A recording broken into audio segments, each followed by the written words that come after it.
پیش لفظ شکوہ اور جواب شکوہ علامہ اقبال کی وہ مشہور و مقبول نظمیں ہیں جن کے اکثر اشعار بچے، بوڑھے اور جوانوں کی زبان پر چڑھے ہوئے ہیں۔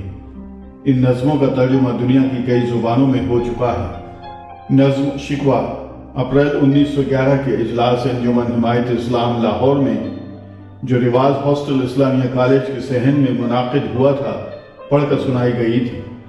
یہ خلاف معمول پہلے سے چھپی ہوئی نہ تھی، بلکہ اس کا مسودہ خریدنے کے لیے لوگوں نے بڑھ بڑھ کر بولیاں دی تھیں۔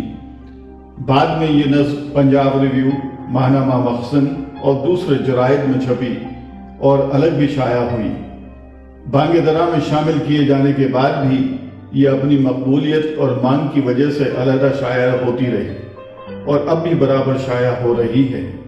31 بند کی اس نظم میں نظر ثانی کے وقت اقبال نے صرف ایک مصرعے میں ترمیم کی۔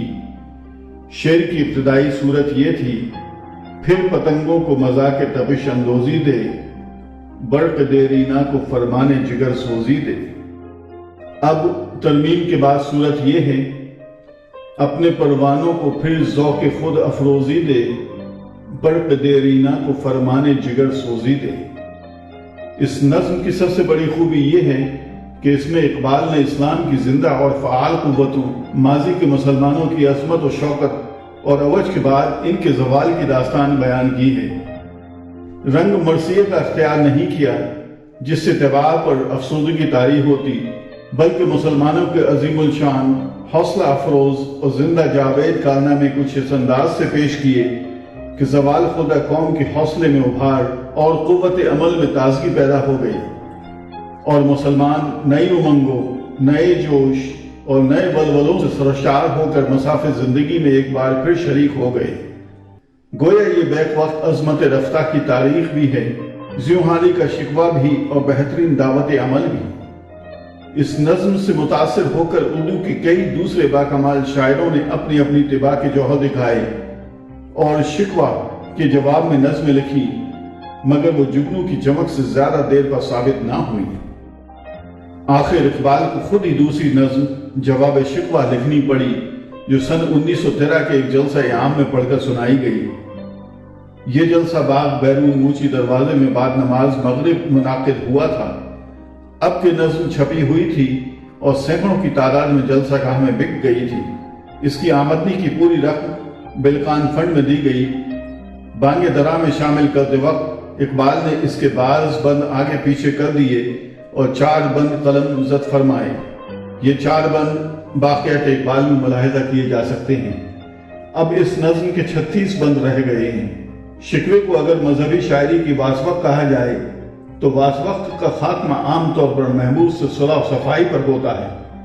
اس لحاظ سے جواب شکوہ تعلقات کے اثر نو خوشگوار ہونے اور اعتدال پر آنے کا اعلان ہے۔ نظم شکوے کو منظر عام پہ آئے ہوئے 100 سال گزر گئے۔ یوں تو اس نظم کو بہترین گلوکاروں اور قوالوں نے زینت بخشی ہے، لیکن اس کو سننے میں بہت وقت درکار ہے۔ ان میں موسیقی اور گلوکاروں کے فن کا مزہ تو خوب ہے، لیکن ادبی اعتبار سے شاعر کے خیالات کو سمجھنا دشوار ہے۔ اس کے علاوہ وہ سیڈیز یا البم آسانی سے مہیا بھی نہیں ہیں۔ اسی لیے میں نے کوشش کی ہے کہ اس بے مثال اور تاریخ نظم کو تحت اللفظ اور ایک تسلسل کے ساتھ پیش کیا جائے، تاکہ شاعر کے خیالات اور نظم کی خوبصورتی پورے طور پر سننے والوں پر عیاں ہو۔ شکوے میں 31 بند اور جواب شکوے میں 36 بند ہیں، اور ہر ایک بند میں 3 شعر ہیں۔ پہلے تو ان نظموں کو ایک تسلسل سے پڑھا اور ریکارڈ کیا گیا ہے، اور اس کے بعد شکوہ اور جواب شکوے کی شرح یعنی آسان اردو میں مطلب ایک ایک بند ان کے نمبر کے ساتھ بھی ریکارڈ کیا گیا ہے۔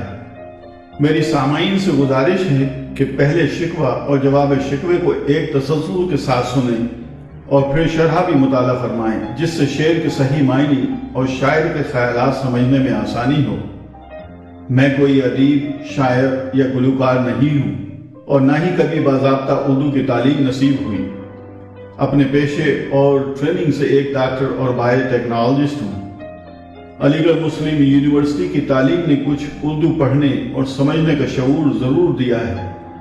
میں جانتا ہوں کہ علامہ اقبال جیسے باکمال شاعر کو سمجھنا اور پیش کرنا کوئی آسان کام نہیں ہے، بہت ممکن ہے کہ ان نظموں کو پڑھنے یا ریکارڈنگ کے وقت کچھ غلطیاں سرزد ہوئی ہوں، لیکن مجھے پوری امید ہے کہ آپ ان جانی یا انجانی غلطیوں کو درگزر فرمائیں گے۔ میں چاہوں گا کہ مجھ سے بہتر فنکار اس کام کو آگے بڑھائیں۔